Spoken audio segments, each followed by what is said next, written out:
400 योजन अलंघनीय समुद्र को लांघकर महाबली हनुमान जी त्रिकूट नामक पर्वत के शिखर पर स्वस्थ भाव से खड़े हो गए।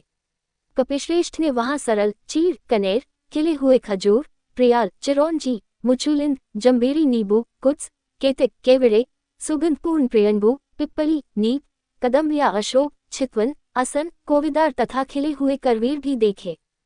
फूलों के भार से लदे हुए तथा मुकुलित, अधखिले बहुत से वृक्ष भी उन्हें दृष्टिगोचर हुए, जिनकी डालियां झूम रही थीं और जिन पर नाना प्रकार के पक्षी कलरव कर रहे थे। हनुमान जी धीरे धीरे अद्भुत शोभा से संपन्न रावण पालित लंकापुरी के पास पहुंचे। उन्होंने देखा, लंका के चारों ओर कमलों से सुशोभित जलपूरित खाई खुदी हुई है। वह महापुरी सोने की चहारदीवारी से घिरी हुई है। श्वेत रंग की ऊंची ऊंची सड़कें उस पुरी को सब ओर से घेरे हुए थीं। सैकड़ों गगनचुंबी अट्टालिकाएं ध्वजा पताका फहराती हुई उस नगरी की शोभा बढ़ा रही हैं। उस पुरी के उत्तर द्वार पर पहुंचकर वानरवीर हनुमान जी चिंता में पड़ गए। लंकापुरी भयानक राक्षसों से उसी प्रकार भरी हुई थी जैसे कि पाताल की भोगवतीपुरी नागों से भरी रहती है। हाथों में शूल और पट्टिश लिए बड़ी बड़ी दाढ़ों वाले बहुत से शूरवीर घोर राक्षस लंकापुरी की रक्षा कर रहे थे।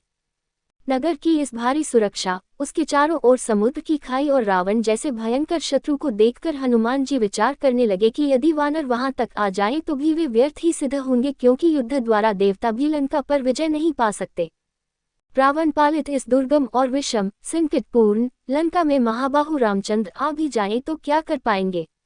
राक्षसों पर साम, दान और भेद की नीति का प्रयोग असंभव दृष्टिगत हो रहा है।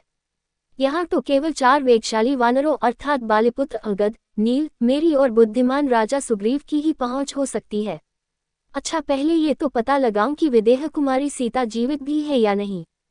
जनक किशोरी का दर्शन करने के पश्चात ही मैं इस विषय में कोई विचार करूंगा। उन्होंने सोचा कि मैं इस रूप से राक्षसों की इस नगरी में प्रवेश नहीं कर सकता, क्योंकि बहुत से क्रूर और बलवान राक्षस इसकी रक्षा कर रहे हैं। जानकी की खोज करते समय मुझे स्वयं को इन महातेजस्वी, महापराक्रमी और बलवान राक्षसों से गुप्त रखना होगा। अतः मुझे रात्रि के समय ही नगर में प्रवेश करना चाहिए और सीता का अन्वेषण का ये समयोचित कार्य करने के लिए ऐसे रूप का आश्रय लेना चाहिए जो आंख से देखा न जा सके। मात्र कार्य से ही यह अनुमान हो कि कोई आया था।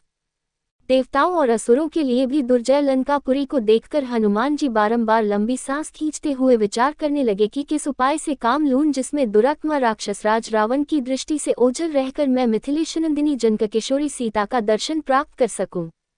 अविवेकपूर्ण कार्य करने वाले दूत के कारण बने बनाए काम भी बिगड़ जाते हैं। यदि राक्षसों ने मुझे देख लिया तो रावण का अनर्थ चाहने वाले श्री राम का ये कार्य सफल न हो सकेगा।